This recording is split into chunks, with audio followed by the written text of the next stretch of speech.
Hola, ¿qué tal? Hoy vamos a meternos de lleno en una idea que es clave. Construir una voz profesional no es un talento con el que se nace, sino una habilidad que se desarrolla. Y, como toda habilidad, se construye con las herramientas correctas.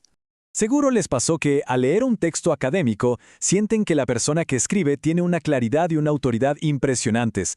Bueno, eso no es magia, se los aseguro, es el resultado de usar una verdadera caja de herramientas discursivas. Y la buena noticia es que hoy vamos a abrir esa caja.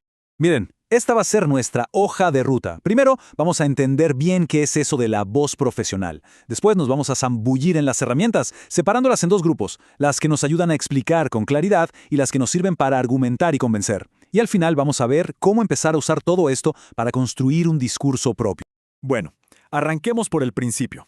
El desarrollo de una voz profesional es uno de los objetivos más importantes de la carrera universitaria. No se trata solo de aprobar materias, Se trata de forjar la manera en que nos vamos a comunicar en nuestro futuro campo laboral. Es, ni más ni menos, la base de nuestra credibilidad. Pensemos que la voz profesional es como una firma, un sello personal.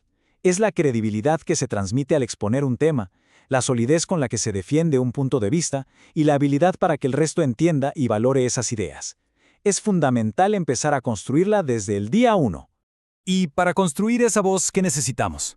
Herramientas. Ojo, no son conceptos teóricos abstractos, son estrategias súper concretas que podemos aprender a identificar cuando leemos y, lo más importante, a usar cuando escribimos o hablamos. Básicamente, esta caja de herramientas se divide en dos grandes compartimentos. Por un lado, las estrategias explicativas. Su misión, la claridad total, hacer que lo difícil parezca simple. Por otro lado, las estrategias argumentativas. Su objetivo, la persuasión, o sea, convencer a quien nos lee o escucha de que nuestra postura es válida. Ahora vamos a ver cada una en detalle. Comencemos con el primer grupo. Estas son las herramientas que usamos todo el tiempo para asegurarnos de que el mensaje llegue perfecto, nítido y sin dar lugar a dudas.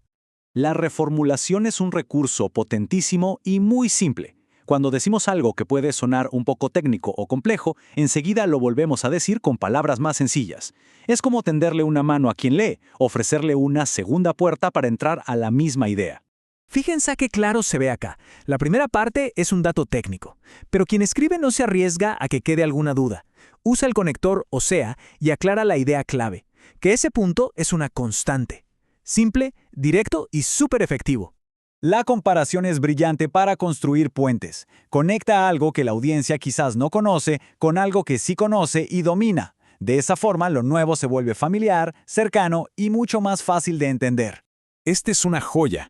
En lugar de dar una explicación súper densa sobre la diferencia de densidad del hielo, el autor usa una imagen que todos entendemos al instante, un bote flotando. Automáticamente el concepto se vuelve visual, es imposible olvidárselo. A nuestro cerebro le fascinan las historias. La narración toma datos, fechas, eventos sueltos y los convierte en un relato con principio, desarrollo y final. Es una de las formas más poderosas para explicar un proceso que parece complicado. Miren cómo se usa acá.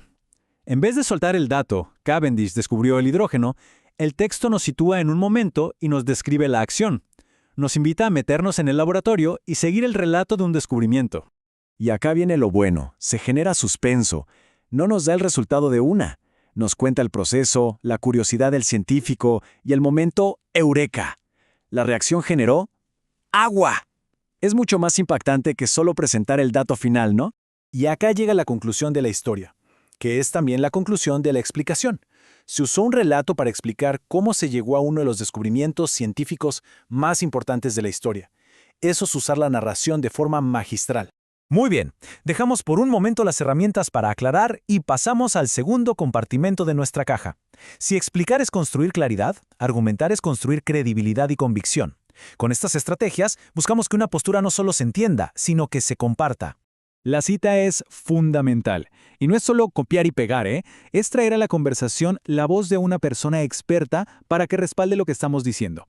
Es literalmente apoyarse en gigantes para darle más solidez a nuestra propia afirmación. Miren el poder que tiene esto. No es lo mismo que yo diga que Cavendish descubrió la ley de Ohm. Es infinitamente más potente que lo diga James Clerk Maxwell, una autoridad total en el tema. La cita lo que hace es transferir la autoridad del citado a nuestro propio argumento. A ver, la concesión es una estrategia muy sofisticada, es de un nivel superior, implica reconocer una parte de verdad en el argumento del otro.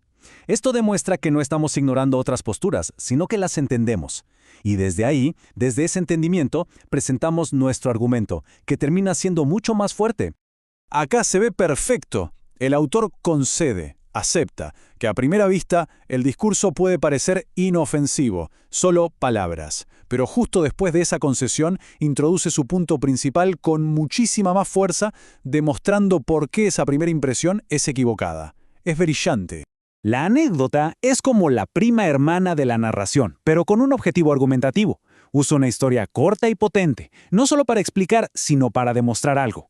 Conecta a nivel emocional y hace que el argumento sea inolvidable. ¿No es genial?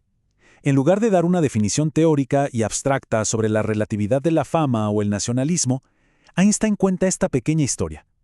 Con una sola anécdota, demuestra su punto de una manera mucho más poderosa, ingeniosa y sobre todo memorable que con cualquier ensayo. Bueno, ya abrimos la caja, vimos las herramientas, ahora llega el paso más importante: dejar de ser espectadores para convertirnos en constructores. El objetivo es que logren dominar estas estrategias para desarrollar una voz profesional propia, única. Entonces, la clave es esta. Esto es un entrenamiento. El primer paso es, al leer, ponerse el sombrero de detective y buscar estas estrategias. El segundo es analizar. ¿Por qué usaron una comparación acá y una cita allá? ¿Qué efecto querían lograr? El tercer paso, fundamental, es practicar. Anímense a usar una concesión en un trabajo práctico o a contar una breve anécdota en una presentación. Con la práctica, estas herramientas se van a volver parte natural de su forma de comunicar. Esto no es solo un material sobre escritura. Es una invitación a empezar a forjar su identidad como futuros profesionales. Cada texto que leen es una clase magistral y cada trabajo que escriben es una práctica. La voz profesional no se encuentra, se construye. La pregunta ahora es, ¿por dónde van a empezar?